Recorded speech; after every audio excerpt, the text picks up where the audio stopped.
Now, today we're going to be talking about why most people probably will not be able to ever become wealthy.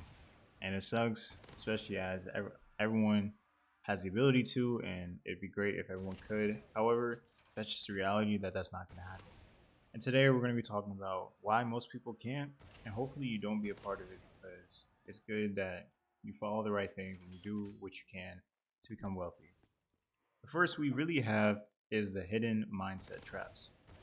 This is things like lifestyle inflation, where income goes up and your spending matches it, and your net worth doesn't do anything. With lifestyle inflation, it's really a mindset thing. You're just thinking like, oh, because you made more money, that means you get to spend it.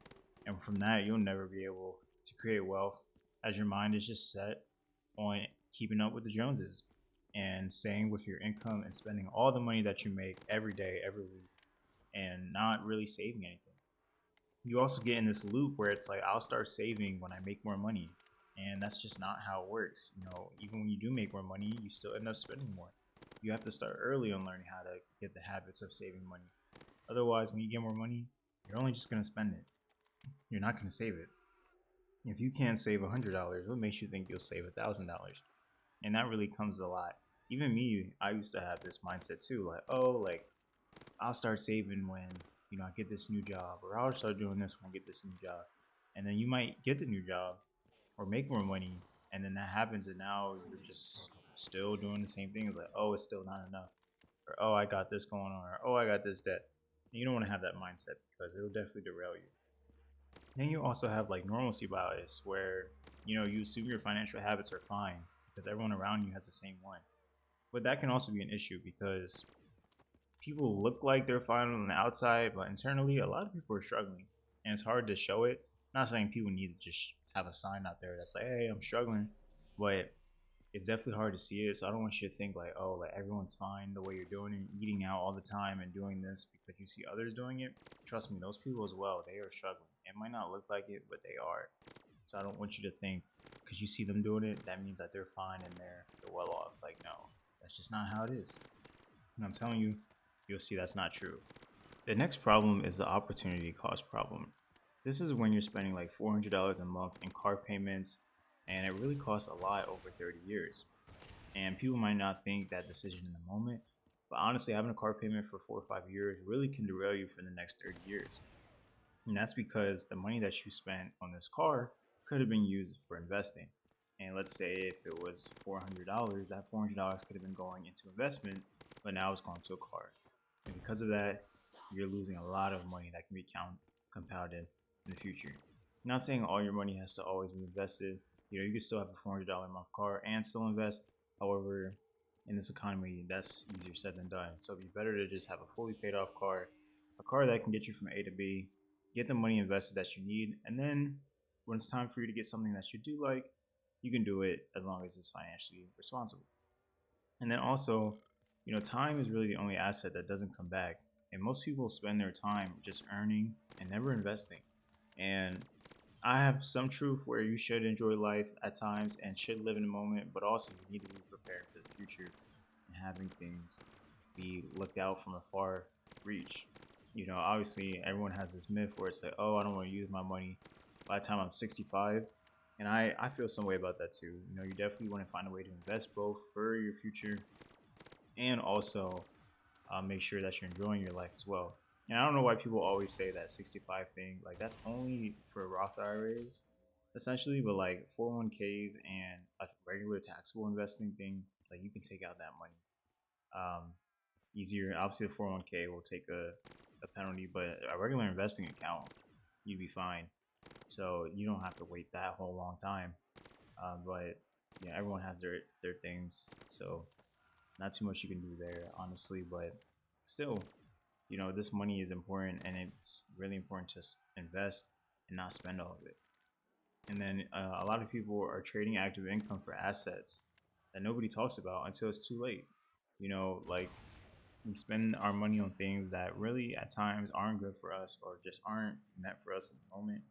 The lavish things all the time, and it can definitely mess you up because money is important and time's important. And that's another thing too, is time you can't get back. And so you have to remember that when you're thinking about buying things, just remember the time set of it too. The next thing is the psychology that nobody really talks about. Wealth building is kind of socially punished in some communities and kind of seen as greedy, selfish, or too good. And I feel like this is a big thing too, as people who build wealth do it in a different way than people who are out here spending. I feel like our economy is kind of setting everyone up to want to spend money all the time. You're kind of seen as weird if you're not doing it.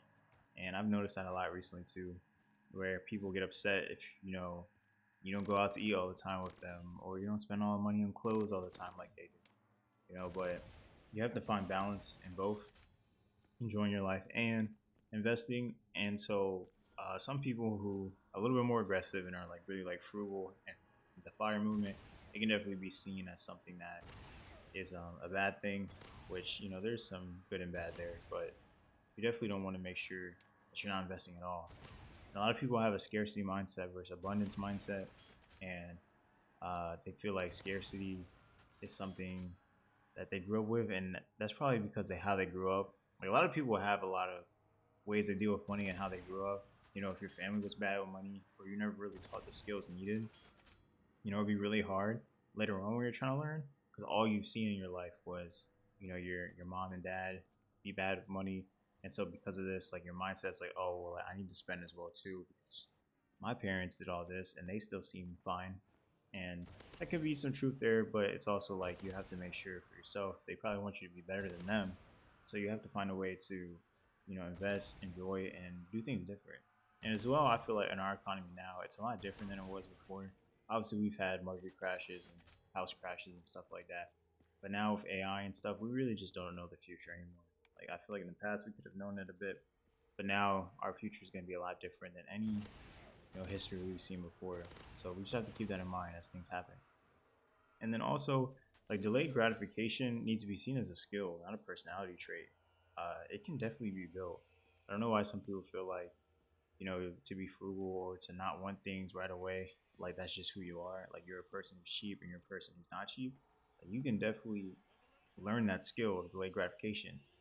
Is it hard? Yeah, it is hard. I won't lie. It's one of the hardest things in the world, but it's something that can be built time and time again. Saying to yourself in the moment, like, oh, I don't need this right now because this will affect me in the future. Saying, like, oh, like, I shouldn't be spending this right now. I know I don't have the money for it. I can use this money for other things. It's a skill. It takes time to develop and build, but it's definitely a skill and it can be built. Not anybody just wakes up one day with delayed gratification in their mind. Like, we're all built to consume in the end of the day as humans. And so to add that skill of delayed gratification really sets you apart from average people and puts you just in a different lane. So don't regret it and look at it as something as a skill. It's not something that you feel like, oh, like you'll just never be able to do it. That's like someone who says they're not good at math.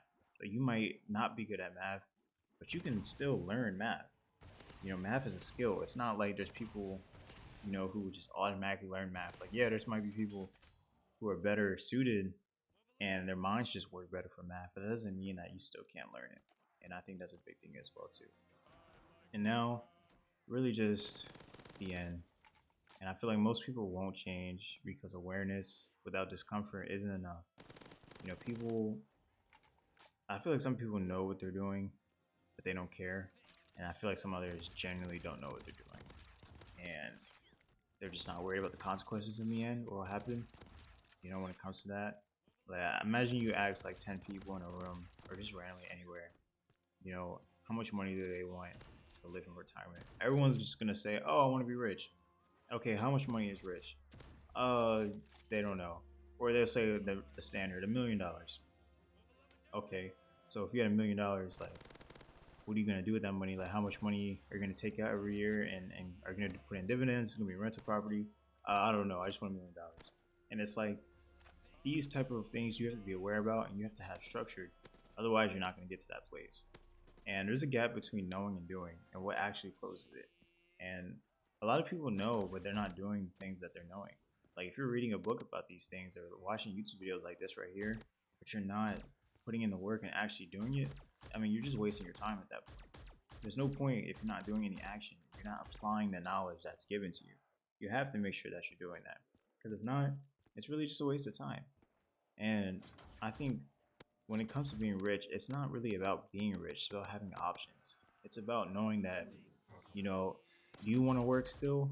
You can, but it's also good to know the option that, you don't have to work anymore. Or knowing the option that you can take some time off and still have money in a savings account to hold you down. All these different things are important, and when it comes to building wealth, this is some things why people won't be able to build it sometimes, honestly. Because with this, it comes with a lot of discipline, it comes with a lot of sacrifice, and it comes with a lot of groundwork that a lot of people just aren't willing to do. And that's something that I had to learn handling from people. And it's okay. I've learned now to just do what I can on my end, inspire as many people as I can, but keep just doing my thing. So therefore, when it comes to being rich and wealthy, that's really all it takes that I have for it. And this is some of the reasons why people won't build wealth. If you like the video, please like, comment, and subscribe, and I'll see you guys in the next one. Peace.